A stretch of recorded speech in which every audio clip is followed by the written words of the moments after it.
The following is a Jibber Jabber podcast production. Welcome to Show Off Music's New Crop Country. And I'm your host, Greg Stafford. I'd like to welcome our next guest. He's here today to talk about his newest release, a cover of Little Big Town's Boondocks. As you'll hear, he has truly made this song his own. We will find out what inspired this cool version of the song. So please welcome, direct from the Boondocks, Josh Norrad. Wait. I'm not doing it justice. I got to use my Boondocks voice. Direct from the Boondocks, Josh Norrad. Hi, Josh. Hey, that was some great boondocking there. Some great vocals. It's a pleasure meeting you. Thank you. You inspired me. That's a very cool song. And when I first received it, I was like blown away.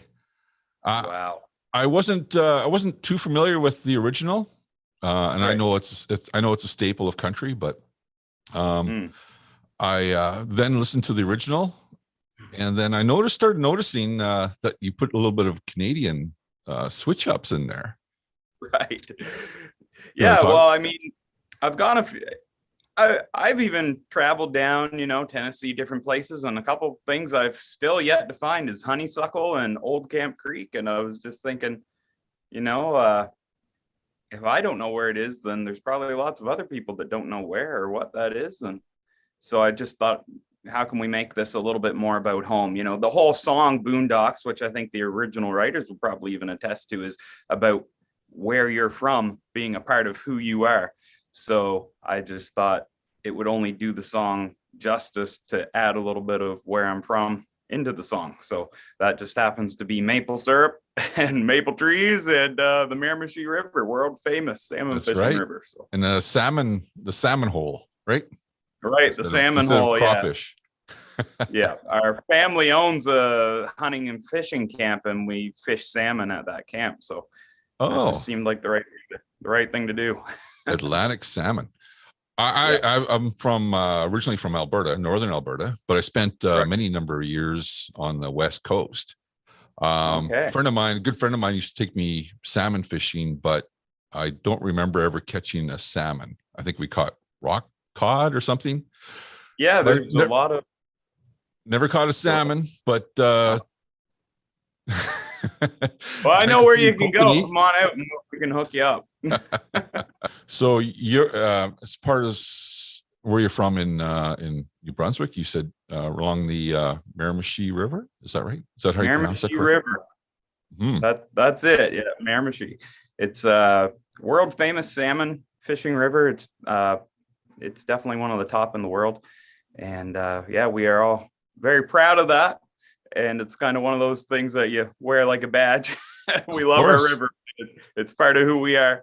That's and right. We all live along it. You go out in the middle of the night or in the middle of the afternoon, jump in that thing, swim, canoe, fish, boat. It's and I mean, in the old days, it would have been one of the major traffic routes, like guys in canoes going to town or coming back, or to get around. So, and not only that, it used to play a major role in the logging industry when they would float the logs down the river, right, to the mills and transport them that way. So, all kinds of river stories around here. That's right. And then you went right from that area you spent a lot of time in Saskatchewan. Right. Yeah. Saskatchewan and British Columbia. And I've bounced around the West a little bit, but my main place has been Saskatchewan over the last few years, a place called Waka, working on a grain farm up there. Flottamesh Farms, large grain farm up in just about an hour north of Saskatoon. And I also have been working on a farm in British Columbia, Summit Acre Farms. Excellent place out there. So you get to see all kind of scenery. Whereabouts in BC? Fort St. John. Oh, Fort St. John. That is very close. in Canada, everything's close when we talk close, right? But it's in a different province. But I was born and raised in a little town called Peace River, Alberta. So it's along the same area, just in northern Alberta. Yeah, it's across the border. Yeah, you're basically right there. Yeah, well, our farm up there is right next to the Peace. That's right. Yep. There's a couple little rivers there. I think there's the Beaton, and oh man, I can't remember now. The boys will give me a hard time, but we're right up there. It's Peace Country. Peace Country, yeah, Peace Country, right? So, yeah, next to the mighty Peace. Yes. Yeah. Some major canyons and gorges up there. Like whenever I get a day off, I just go looking at mountains or looking at waterways or anything like that. Lots of cool videos actually on my Instagram and TikTok I took just of different places out there. So. Oh, good. Well, people have to check that out for sure. Yeah. So, I mean, speaking of Boondocks, and I believe that I read that your inspiration was when you were in Waka and you're in the in a grain elevator, in a grain bin, empty one, of course. Bin, yeah.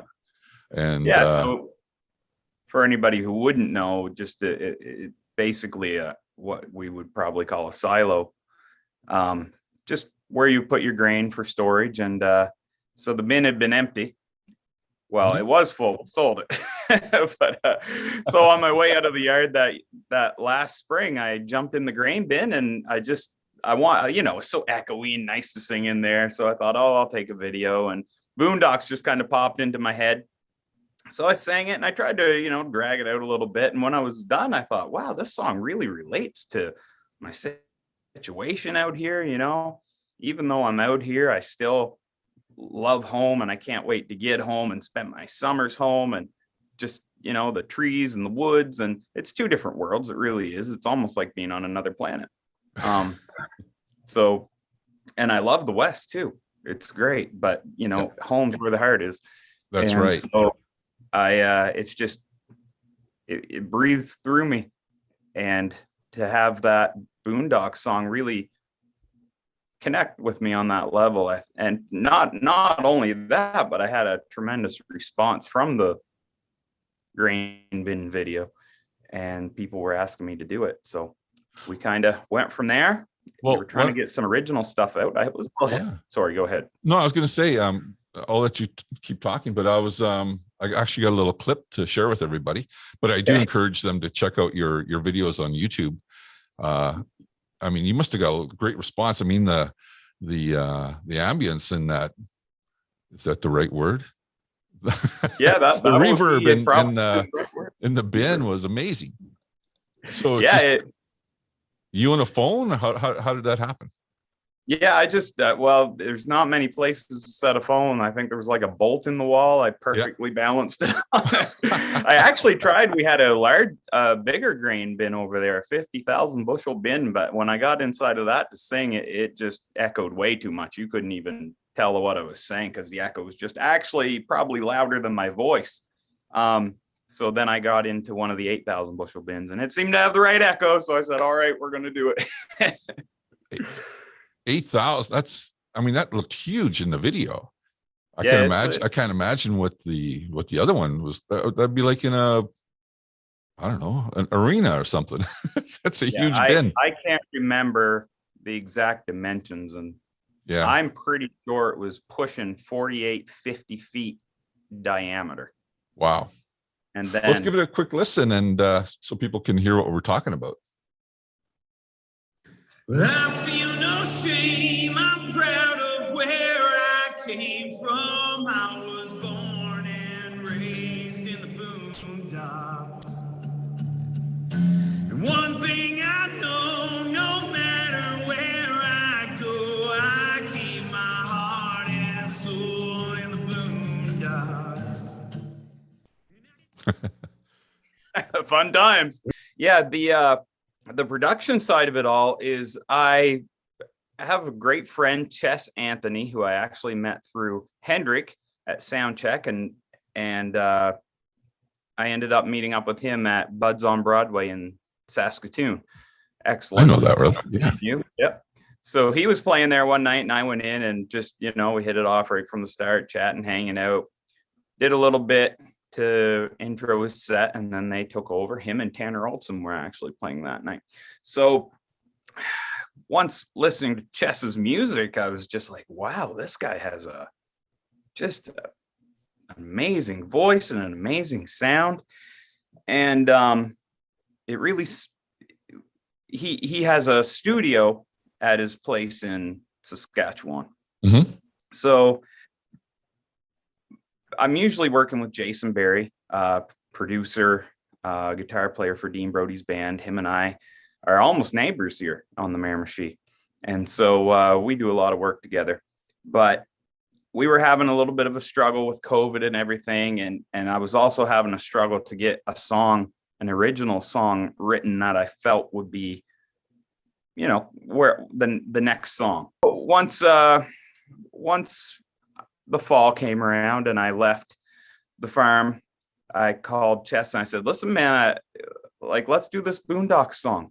So he was all for it, cleared his schedule, had me into the studio, and we recorded that thing. And man, it didn't even take long. A couple hours, and I was out of there. And within probably 5 days, he sent me a rough track, and I was like, oh my goodness, man, this is exactly the sound. And I remember when we were recording it, a few of the things that I wanted to really double down on was, we don't want it too happy, but we want it happy enough, and we don't want it, poppy, but we want it punchy. And we really went for the swampy God's Country by Blake Shelton. Really kind of was what we were not directly comparing it to, but definitely taking cues from that style. Right. So that's where it came into play. And Chess is the guy for that, man, because if you listen to his music, he's got a lot of that in there. And I think from a roots perspective, I loved blues growing up, man. I loved blues. It's just always there. I remember hearing a guy talk one time. He said, it doesn't matter what kind of rock music you listen to, in their heart, they're hearing that blues, that blues beat, right? So that's me. I love that at the core. I love that simplicity of blues. And Chess is heavily influenced by blues. His father, I believe, is a blues performer and has been. So Chess grew up in the blues. So something just clicked, man, and it worked. It worked. Happy, very happy. Oh yeah, you nailed it. That's what you're looking for. You nailed it. Oh my! Thank you so much. So you've been working. You worked on that. A lot. And yep. Are you working on some more material coming up? Because your last release was To the Wind, correct? Right, and that was just as soon as the pandemic hit. That release came out. So it came out April 7th, and I think the pandemic went into full mode on April 3rd. So that was my first release, April 7th, 2020. And since then it's been a fight against COVID, and it's been a fight against scheduling, against COVID, to try to get something done. Finally, we were able to pull it off. As far as upcoming releases, we've got things in mind. I did manage to, once we finished Boondocks, I said there was a song I had written, and I said, Chess, man, I wrote this song. I said, do we have some extra time? And he said, yeah. He said, yeah, take all the time you need. And I said, I wrote this in my garage. I don't know what to make of it. I love it. Personally, it was written completely from the heart, but it's not your standard song. It's not your typical verse, chorus, bridge, and so I sang it for him. He said, oh my goodness, man. He said, I love that. So we took about 3 hours and recorded it and worked a little bit on it again the next day. And so we've got that finishing touches going on that, and we're just trying to decide if maybe that'll be the next one to come out. I'd really like it to be, to tell you the honest truth. So. Well, we'll have to keep an ear open for that one for sure. Yes, don't worry. I'll be hitting up your inbox. I'll be like, yo, I got no problem. So basically, you're thinking the same team when you finally produce it. That song would be the same team, yes. Although Jason and I are very much working on some new material as well. Oh, so good. It's we got a whole team going here. We're gonna do our best to avoid any more dead zone, like any more time. It's go time. Things are lifting around the world, and let's dig our feet in and go. So what's where the fans of Josh Norrad can see you live, or is there any plans for any live? We're working on some things for the summer. Mostly right now, I do most of my shows while traveling. So I'll perform shows on my way out west across the country and tour my way back. And that works very nice. And, it's great because you begin to make friends all across the country and meet new people. That's right. And that makes you want to travel more, because if I stop traveling, I'm never going to see these people again. So it's great, but that's mainly where we're aiming for shows right now, is on the tour back and forth. I know I'll be in Ontario this summer at Happy Green Acres once again for Soundchecks festival event. We're working on some things here in New Brunswick, Nova Scotia, another event in Manitoba, south of Winnipeg, a place called Steinbach. Oh, yes. And I know there's a place in Fort St. John you may know of called the Lido. I've been talking with them a little bit. Great guy there. He really is looking forward to working together. And where else now? We're trying to pull off a little thing out in Edmonton. Couple venues in Edmonton. And anyway, we'll keep you posted. You can find out at joshnorrad.com/tour, and that's where you can see all the tour dates when they come. Perfect. We'll make sure we get that up on the screen too when we release the video portion of this podcast. Just to remind everyone, let's just do a little clip of To the Wind. Maybe we can talk a little bit about that, because it's been a while, right? Yes. Let's throw caution to the wind. We'll pour a drink as the daylight fades away, with the sunset glow reflecting on your face. Nice.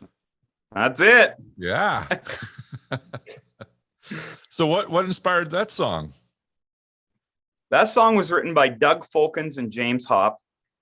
Doug Fulkins, of course, is no stranger to the writing and country music here in Canada and perhaps even in the US. Him and I were able to connect, and we went through a lot of songs he had written.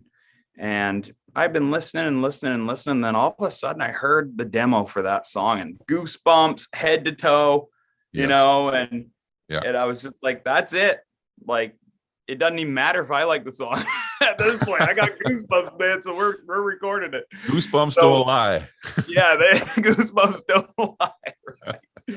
So I had, by chance, had a meeting, a 15-minute meeting with Jason Barry in 2016 here at Music New Brunswick. And I won it. I went in, I had a bunch of songs, I played them for him. And I mean, I was stressed, man. I'm like, Jason, man, you got to check out this song, man. What do you think of this song? How about this song? I was just, because I knew I only had 15 minutes, and I was like, okay, let's get this going. But anyway, so 2016, whatever, him and I had connected. So here it is now, 2019. And him and I had stayed in touch. Finally, I presented him with the demo of the song To the Wind.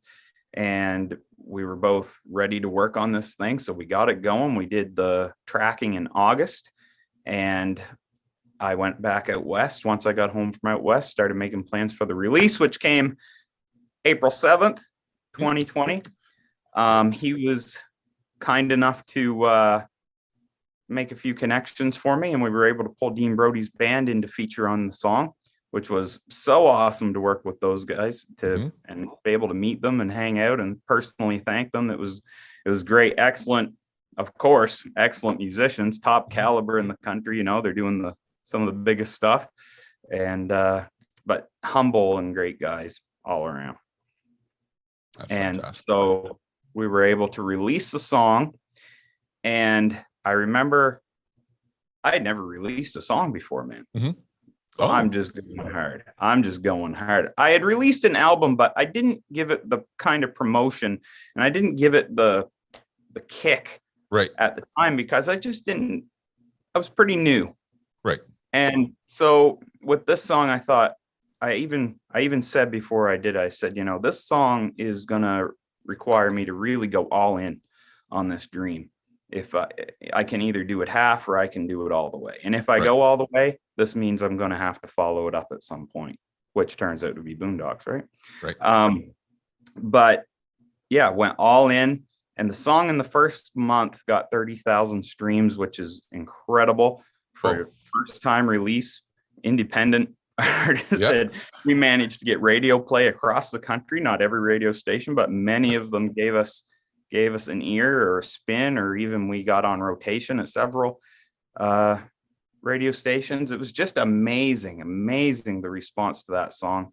And beyond, above and beyond all, I need to thank everybody who's had my back for years, who are across the country, but a lot of them from my hometown and surrounding areas have just pushed me, and they never fail to just find what I'm doing and get behind it with all their heart. And I'm completely humbled. It's to the point that I don't even say it's my song. It's our song. It's not me doing this. It's us doing this. I just can't help it, man. It's because I'm putting the work in, and I'm slaving, but these people are there to catch me, Right. And you just cannot do it without them, or at least exactly. I couldn't. So. Yeah, that support is amazing, right? It's so valuable, and actually, those people that start, they're the ones that believed in you right from the beginning, right? And they seem vested, and that's kind of the idea behind the whole show off music thing that I put together a while back, and it's about getting to know the new artists, the independents, the ones that are trying to make it. And I kind of thought of this the other day. It was like, it's the idea behind the podcast is to get to know you now, so that we can say we knew you when. Right. Yeah, that's because, a perfect thing to do. You never know who you're going to connect with. That's right. Because it's really going to explode. Yeah, there's a pride on the fan side of things, and I count myself as a fan of music and a fan of individuals, and then start to meet them and listen to their songs, and there's a sense of pride. I'll say it, right? It's to say that, well, I knew them, when they first started, right? And it's you look at it, and it's from a fan's perspective, it's giving that support right away, and then feeling that you've cashed in on a star, right? And that's kind of the idea. And like I said, the goosebumps don't lie.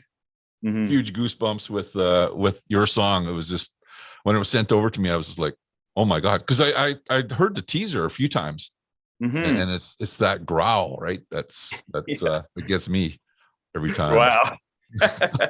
Well, I remember whenever I did that, the microphone was here, and by the time I was done, that Boondocks. I was like on top of that microphone, and Chess said, "Can you do that again?" that was awesome. Well, let's actually just hear that. I'm proud of where I came from. I was born and raised in the Boondocks. One thing I know, no matter where there we go. There we go. Goosebumps. That's an awesome song. So, I mean, you just released it, so I'm sure it'll start making its way onto the radios, onto the radio stations across Canada. Do I don't know how you find it as a guy, just sort of you kind of work on your, well, you're actually working with sound check, right? Yeah, But, I have a team. But I handle most of the promo that you would see, right. you know, Yeah. like anything you would see on social media Mhm. or anything like that. And yeah, so You're hands-on. I'm very hands-on. Yep. Yeah. And, but that's to also say that sound check Hendrik is hands-on. Yes. And everybody else is very hands-on. And I remember from a young age, my youth pastor would speak and he would say, show me your friends and I'll show you your future. And he would also speak about you are the people you become who you're around, you know. So surround yourself with good people, surround yourself with passionate people. Yeah. And passion doesn't lie. That's kind of like the Goosebumps thing, but passion really doesn't lie. If you find a passionate person, you can pretty well know they're going to go that extra mile. Yeah. Because they're just passionate about it. You're right. It's you can't bottle that. And I remember I used to produce demos for people a long time ago, but I'd always say, you watch the competition vocal, the voice, the American Idols, the Canadian Idols, and those are terrific. Don't get me wrong, but there's something about finding that passion, that spark in a voice, right? I think they call it, the X factor. X factor, right? But you get a person like, say, Neil Young. He doesn't have a great singing voice, but he has something. He has lightning in a bottle, right? You know what I mean? Right. It's the heart that talks. And that's what gets, I think that's what connects with the fans, right? It doesn't someone that's always singing perfectly on pitch. If you can sing perfectly on pitch, but you don't have the heart, you don't convey that to the fans, right? And they may not buy it when you sing, right? But, like I said, when you recorded Boondocks, there was I felt that was legit. You know what I mean? It felt real. And the passion that you had seeing that song came across in my mind. And I'm so glad that you say that and that you picked up on that, because the passion I have for that song is real. Yeah. And I don't ever want to do a song I'm not passionate about. Right. And that's why, honestly, it's been a bit of a struggle to come out with a number 2. Right. Because I just can't, I can't do things I'm not passionate about. I just can't. Yeah. And it would drive me insane. I wouldn't have the go for it. It would get forgotten or something like that. But I would far rather release a song that I'm passionate about that everybody else thinks sucks than to release something that I hate and everybody else loves. I mean, sure, you might get the attention if everybody loved it, and would it be worth it in the end? Maybe, but I really feel like if I'm going to do my best work, it needs to be something that I am passionate about. And if that takes, like it did, a year and a half, year and 3/4 to find, well, then we're going to wait. That's right. That's good. I mean, that's, again, as a fan, right? I remember being when I was younger, you could only buy albums or singles, right? I'm that old. And you would, if you bought an album, unfortunately, there was album fillers in there, right? And those are the songs that kind of go away. Right. I think that's what you're talking about, is there's songs in there just to make sure that you have 10 recordings and you fill up the album. Yeah. And it's, anyway, you're absolutely right. So I know what you're saying exactly, because you then get into this game where I'm not really looking to record an album at this point. I'm looking to release singles. Mm-hmm. And, you know, which single you have to sit and think, if this was an album, which one of these songs would be the album filler, you know? But I don't want album fillers, man. I want That's right. I remember on the first album I released, we did a couple things, little interludes, you know, just something stupid on there, something not stupid, you know, it was fun and funny, but something that wasn't really music, you know, right? And like talking to a friend or something, whatever, that would be an album filler. But I gotta say, on that original album, every single song was completely from the heart, and every single song was written about me and about where I'm from. And I don't feel like from me, I put anything on there that I was just half-hearted about. And that's how, like we just talked about, you know, I want to go forward. Anything I release, at least when you hear it, you'll know it meant something to me. That's good. And your fans will pick up on that. And I'm pretty sure they have. You know, checking into a couple things leading up to this interview, you know, of course, I went through to your YouTube site and took a look at some older songs, but I found one that really stood out to me anyway. I'm just going to play a little bit, and then maybe you can comment on it. Yeah. Go, let's roll what we've been waiting for. This day we say, not as much joy. Stand tall through all, he will not let us fall. We sing not whispering, so loud that the walls fall down. Wow. We watch the walls fall. We watch the walls fall. We watch the walls fall down. Don't play it too much longer, man. I'll release it. That's awesome. Thank you. Yeah, that one drives. Man, we I grew up, so here's some facts about me. I grew up in church. Yeah. All my life. I was the kid under the back pew with my grandma and grandpa, and mom picking gum off the bottom of the seat. You know,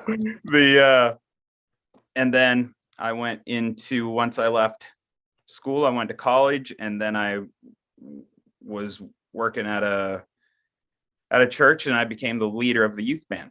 Oh. And I was also the assistant youth pastor for several years, about 7 years or 6 or 7 years. Yeah. And so, but my main thing was to lead the youth band. Now I had sung a little bit growing up, but I never sang, you know. I always just like that, just that's not me. So then the day I went down to Moncton, I was the day that I just started singing again. And I wasn't great, but, you know, I remember, you know, I was singing a little bit. And as soon as I got there, I was in the band playing bass, and we were touring everywhere. We were touring the Maritimes. We were touring Newfoundland. We were going all over the place. And so the leaders of that band were Rob and Krista Reed. And they were my absolute mentors in music. They were the ones who said, Josh, don't lay your guitar on the floor, put it on a guitar stand, you know, or they were like, Josh, you know, they really had an excellence that they ingrained in me, right? Or tried, at least. Yeah. But an absolute excellence. No, you know, to take the sloppiness out of me and right. to really tighten that rope, and to really, they absolutely just molded me into a performer and a singer and a worship leader and an entertainer. And, you know, tune your guitar before, you know, anytime you get up to play, or, you know, it's just all those little things. And, you know, don't say this or do say that, but I pick up a lot of that stuff just by watching them. Right. So yeah, they were definitely my heroes. And they definitely my mentors in music. So this is turning out to be a little bit of a long story, but you can edit it, I guess. Oh, no, it's good. Right? They eventually decided to leave the band. Right. And I remember the youth minister at the time or came to me and he said, Josh, Rob and Krista are leaving the band. We need somebody else to head it up. And I'm like, oh man, Fred, who are we going to find? And he's like, you. And I said, man, I can't do that. Like, I don't even sing. I like hum a few songs every now and again. He's like, yeah, okay. Yeah, basically you're doing it, right? So it started there, man. I had to start leading the band how I was led by Rob and Krista, and everything came together. So one thing led to another. We got a band together called From the Deep. And you know that the name alone, From the Deep, speaks to passion. Right. Passion from the deep, the thing that wells up inside of you, right? So we were touring hard, Ontario, Newfoundland, all across the country. We almost made it. Manitoba would have been the farthest we toured, but we were working hard at what we were doing. And this song, Watch the Walls, came out. It was never officially released. We had it recorded, and we performed it a lot. As you can see in the video, we were performing there at an excellent show. And that became the music video, but the song was never actually released. So, but there's a lot of memories tied to that. From the Deep, that was Chris Velthouse, Adam Dincorn, Scott Dincorn, and great guys, man, excellent friends at the time. And we had a lot of fun. It shows it. And again, I encourage people to go see the video. That's your YouTube for sure. It's a great video as well, and awesome song. Anyway, just laying that out there. Yeah, sure. It'll resurface someday. One day, yeah. on the live album. Yes, right? There we go. Yes, that would be deadly. Wow. Yeah. Well, Josh, is there anything else that I haven't asked you that you wanted to speak to? You know, I always just come back to thanking the people who have helped me, who have listened, who have streamed this song. Now, none of us can predict the future, what'll happen, and I don't even think nowadays you can gauge a song by its numbers. You know, you gauge it by how it impacts people. But so far we're seeing incredible numbers, incredible amount of listeners on Boondocks. And that kind of support is something that does not go unnoticed from me. And I just want to pour out my thanks and my love to everybody who has streamed it and continues to stream it. And not only that, but continues to support and encourage. And that's what it's all about. And that gives me not only, you know, a warm, fuzzy feeling, but it gives me footing, you know, a firmness of step that I am ready to move and keep going. Yeah, and you're on the right path. That's right. Again, that's a great song, and I'm not shocked by what you're talking about with the numbers, because it's a terrific song, and you definitely made it your own. Again, I encourage everyone to listen to it whichever way they can by streaming. Where can they purchase the song? The song isn't actually up for purchase right now. Okay. There's a few little licensing, not issues, but just since it's a cover song, there's some things you can and some things you can't do. And there's a few little things like that, but I was able to I remember when we recorded it, I was about to push, you know, release, like the release button right on this thing. Yeah. And I don't even know how it happened, but I realized that when you do a cover song, if you change any lyrics whatsoever, it now is not a cover song. It's now a derivative work. Right. So you can't just get a cover song license, you know, from Joe Blow on the street corner. You got to get a real deal license, and you have to contact the writers. Right. So I was able to get a hold of Little Big Town and Warner Music, and they saw the changes, reviewed them, and in a process that normally takes 6 months, they got back to me in 5 hours with a thumbs up and said, "You're good to go." Oh, that's awesome. So what does that tell you? That tells you that they love the song, right? Yeah. They approved it, and it's so special to have, Warner Music and the writers in Little Big Town give in a sense, a nod to Canada and to the Miramichi and through that, right? So goosebumps again. That's a great story. Coming everywhere. Well, it was a pleasure meeting you, Josh. And thank you very much for coming on. And you'll have a standing invitation. So when you record your next song, definitely reach out, and I'd love to have you back. Sure will. I'd love to come back, man. This has been a great interview, very professional and very nicely done. You got just the perfect feathery touch on that volume button when you're playing clips. Fade out. Very nice, man. Excellent. It's been a pleasure. Still working on it, but thank you. Thank you for the feedback.